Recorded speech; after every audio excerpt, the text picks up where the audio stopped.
స్వచ్ఛత అంటే నందిని. నందిని పాలు మరియు పెరుగు.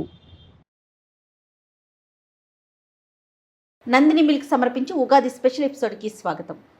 ఉగాది శుభాకాంక్షలు వనిత గారు. మీకు కూడా ఉగాది శుభాకాంక్షలు జయ గారు. థ్యాంక్ యూ సో మచ్ అండి. మరి 2025 చాలా త్వరగా వచ్చేసింది అనిపిస్తోందండి నాకైతే. బిజీగా ఉంటే తొందరగా వచ్చేస్తుంది.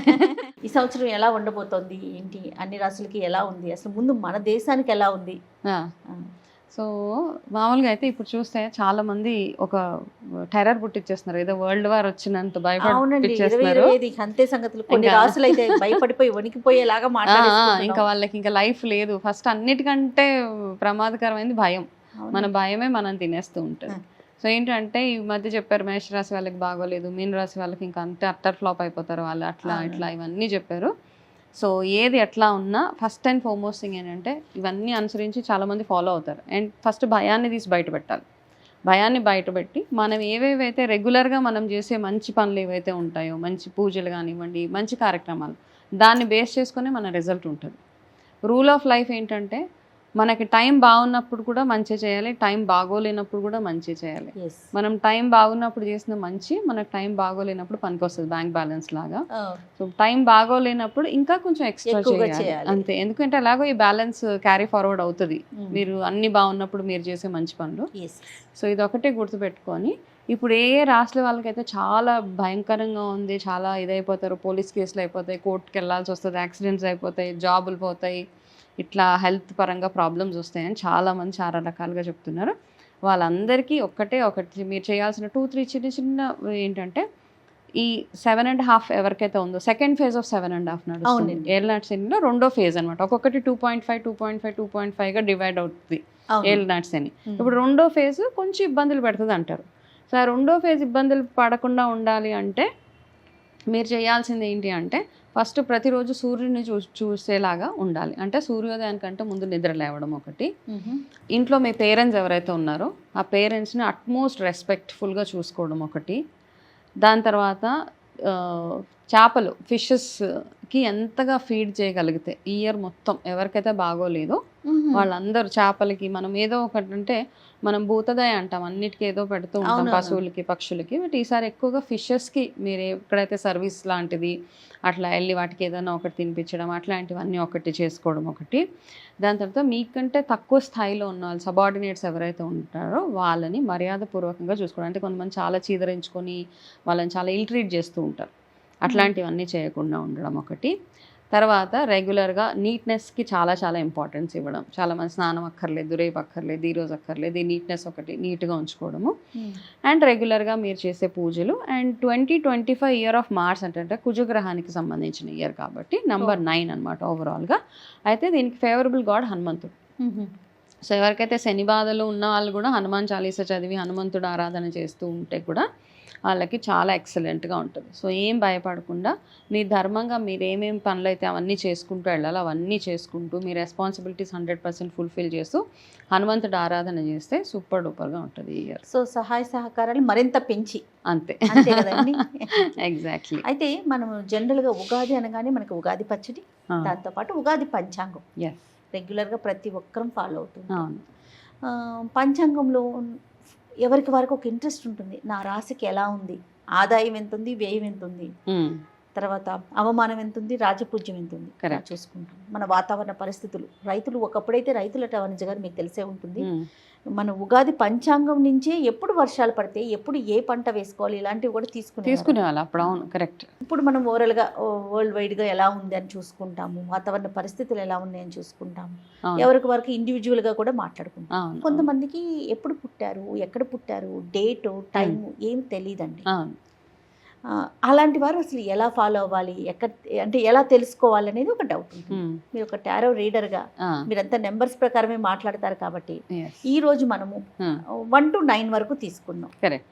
ఈ నెంబర్స్ కి ఈ సంవత్సరం ఎలా ఉండబోతోంది అనేది ఒక్కసారి మీ మాటల్లో తెలుసుకోవాలనిపిస్తోందండి విత్ టారోతో. తప్పకుండా. అయితే ఎవరెవరికైతే డేట్ ఆఫ్ బర్త్ తెలియదో తెలిసినా తెలియకపోయినా ఇప్పుడు నేను చేసే టారో చాలా సింపుల్గా ఉంటుంది. మన మనసులో ఇప్పుడు చాలా మీ మేషరాశి, వృషభ రాశి, కన్యా రాశి ఇవన్నీ చూసుకుని ఉంటారు.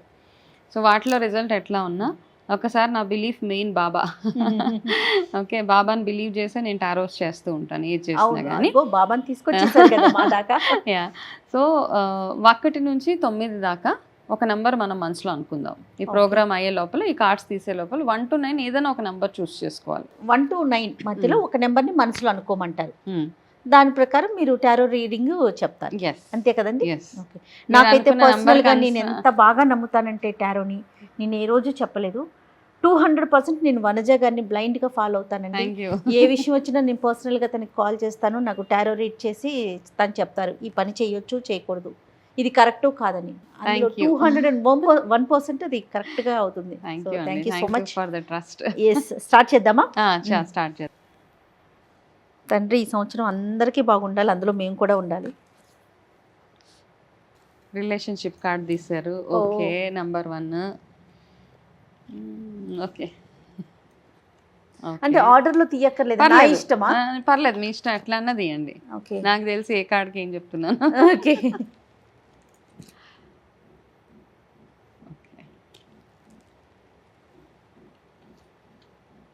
జై సాయి బాబా.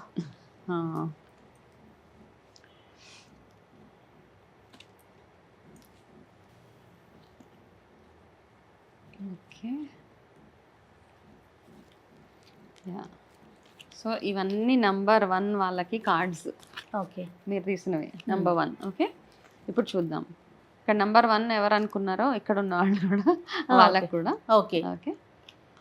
ఫస్ట్ కార్డ్ ఏంటంటే ట్రస్ట్.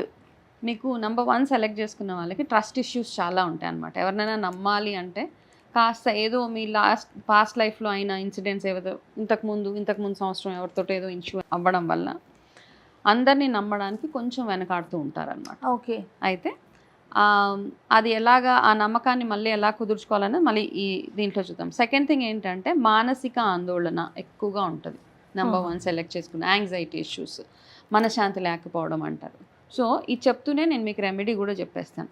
ఇట్లా మనశ్శాంతి లేకపోవడం ఇట్లాంటివన్నీ ఉంటున్నాయంటే ఎందుకు మనశ్శాంతి ఉండదు అంటే, మీకంటే కూడా మీ చుట్టూ ఉన్నవాళ్ళు ఎక్కువగా మీ మనసు స్పాయిల్ చేసేస్తూ ఉంటారనమాట.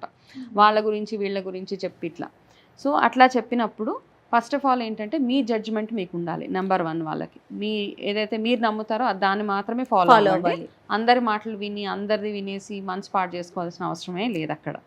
సో ఈ మనసు పాడవడం కూడా ఎందుకు అవుతుంది అంటే మీ రిలేషన్షిప్ విషయంలో అవుతుంది అనమాట. ఓకే, సో ఇలా మీ చుట్టూరు జనాలు చేరి మీకు అవి ఇవి చెప్పి మిమ్మల్ని మీ క్లోజ్గా ఉండే మనిషితోటి మిమ్మల్ని డిటాచ్ చేసేసే రకంగా ఉంటాయి అన్నమాట. సో కాబట్టి ఆ టాపిక్స్ అన్నిటిని అవాయిడ్ చేసుకుంటూ వెళ్ళిపోవడమే.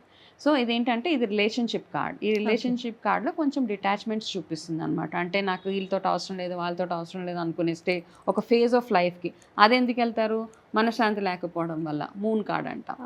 ఓకే, కాబట్టి ప్రతి సోమవారం రెగ్యులర్గా బిట్వీన్ 6 to 7 శివాభిషేకం చేసుకుంటే ఈ మనస్సుకి సంబంధించినవి ఏవైతే ఉన్నాయో, అండ్ ప్రతిరోజు మూన్ లైట్లో కాసేపు కూర్చోవడము, మీకు మార్నింగ్ టైంలో మూన్ కనిపిస్తే మార్నింగ్ టైంలో కానీ, లేకపోతే పౌర్ణమి వచ్చినప్పుడు మూన్ లైట్లో పౌర్ణమి వచ్చినప్పుడు ఆ రోజు కూర్చోవడం, అట్లాంటివి చేసి చిన్న చిన్న రెమెడీస్ పూజలు అవి చేస్తే సరిపోతుంది. బాబా కార్డ్ ప్రకారం మీ కెరీర్ పరంగా చాలా మంచి గ్రోత్ చూపిస్తుంది అనమాట.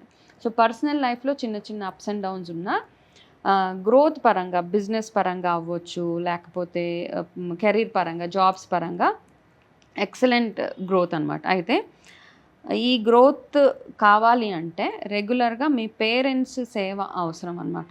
తల్లిదండ్రుల సేవ ఇక్కడ ఉండనే ఉంది, తల్లిదండ్రుల సేవ మనకి.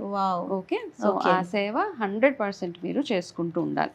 అయితే అలా చేసుకుంటూ ఉంటే, అలాగే మీరు వాటర్ దానం చెయ్యాలి ఈసారి. ఓకే, ఈ సమ్మర్లో మామూలుగా రెగ్యులర్గా గుడులకి వాటికి వెళ్ళొచ్చు. అట్లాంటి కార్డ్స్ వచ్చినప్పుడు ఆ రెమెడీస్. ఈసారి మాత్రం సమ్మర్ కాబట్టి మేబీ చలివేంద్రాలు లేకపోతే ఎక్కడన్నా ఒక 2-3 టైమ్స్ ఎక్కడో ఒక దగ్గరికి వెళ్ళి లిక్విడ్ ఫామ్లో నీళ్లు కానీ లేకపోతే మజ్జిగ అట్లాంటివి మీరు ఎంత దానాలు చేస్తే మీది బ్యాలెన్స్ మీ కర్మ బ్యాలెన్స్ అయిపోతూ ఉంటుంది అనమాట. సో అండ్ ఏంజల్ గైడెన్స్ మీకు ఏంటి అంటే ఓన్లీ ప్రేమను మాత్రమే చూడండి, అవతల మనిషిలో హేట్రేట్ అవసరం లేదు అని ఒక మంచి గైడెన్స్. అంతే. వాళ్ళు ఏం చేశారు, ఇప్పుడు ఎందుకు వస్తున్నారు, నాతో అవసరం ఉంది కాబట్టి వస్తున్నారు, అట్లాంటివి ఏమీ ఆలోచించండి కానీ సహజంగా ఆలోచిస్తాం కదా వనజ గారు, అలా వచ్చేస్తుంది మనసు. అంతే అంతే. ఇప్పుడు చూసావు నాతో రాష్ట్రం ఉంది కాబట్టి వచ్చారు నా దాకా అనుకుంటాం. అట్లాంటివన్నీ అనుకోకుండా జస్ట్ ఫోకస్ ఆన్ లవ్ అన్నమాట. అందరినీ ఇష్టపడేలాగా ప్రేమతత్వం అంట, బాబా తత్వం, ప్రేమతత్వం. సో అలా ఉంటే సరిపోతుంది. ఇది నంబర్ 1 నంబర్ 1 వాళ్ళకి.